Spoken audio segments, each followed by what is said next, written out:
ఈ మైక్రోబియోమ్ అన్నది చిన్న పిల్లలకి ఎస్పెషల్లీ వాళ్ళ పేరెంట్స్ ఎలాంటి ఫుడ్ ఇస్తే వాళ్ళకి బాగుంటుంది మొదటిది.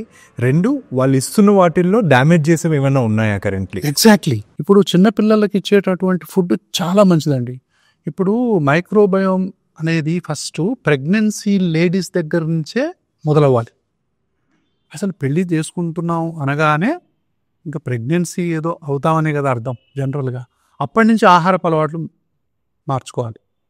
పెళ్ళైన వెంటనే ఆహారపు అలవాట్లు మార్చుకోవాలి. ఎందుకంటే తల్లి కాబోతున్నారు అంటే మంచి ఆహారం తీసుకోవాలి, మంచి న్యూట్రియంట్స్ తీసుకోవాలి, వెజిటబుల్స్ తీసుకోవాలి, దాని తర్వాత ఫిష్ అలాంటివి తీసుకోవచ్చు, ఫైబర్ డైట్స్ ఎక్కువ తీసుకోవాలి, లెగ్యూమ్స్ ఎక్కువ తీసుకోవాలి, హోల్ గ్రెయిన్స్ ఎక్కువ తీసుకోవాలి, సీడ్స్ తీసుకోవాలి.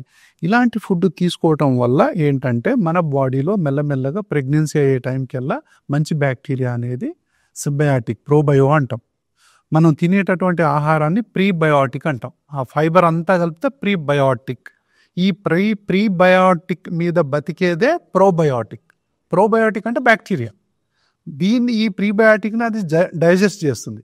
ఆ డైజెషన్ నుంచి వచ్చే న్యూట్రియంట్స్, ఈ న్యూట్రియంట్సే మన బాడీ మొత్తం వెళతాయి. అదే అంటే గర్భంలో ఉన్నప్పుడే ఈ బ్యాక్టీరియా యామ్నియాటిక్ ఉమ్మనీరు అంటాంగా, ఉమ్మనీరులోకి వెళ్తుంది, బేబీలోకి వెళ్తుంది ఈ మంచి బ్యాక్టీరియా.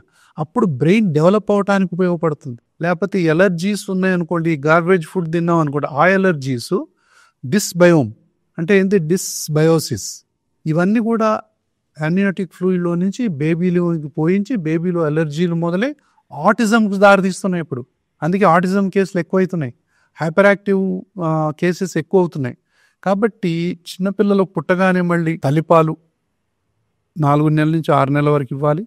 ఈ యొక్క అగరబత్తీలు, పర్ఫ్యూమ్స్, ఇంట్లో పొగలు, ఇండోర్ పొల్యూషన్ సాధ్యమైనంత వరకు తగ్గించాలి. తర్వాత ఏదైతే 1000 days అని చెప్పాను కదా, 3 సంవత్సరాల వరకు కూడా మంచిగా ఫ్రూట్స్ కానివ్వండి, వెజిటబుల్స్ కానీ, బాయిల్డ్ వెజిటబుల్స్ కానివ్వండి, ఇలాంటివి ఇస్తూ ఉండాలి. ఓకే. తర్వాత ఈ chocolates, ice creams, cool drinks, ఈ జంక్ ఫుడ్స్ అనేది, ముఖ్యంగా షుగరీ ఫుడ్స్ అనేవి పిల్లలకు తగ్గించినట్లయితే వాళ్ళ ఫ్యూచర్ ఇమ్యూన్ సిస్టమ్ని మనం మంచిగా డెవలప్ చేసిన వాళ్ళం అవుతాం.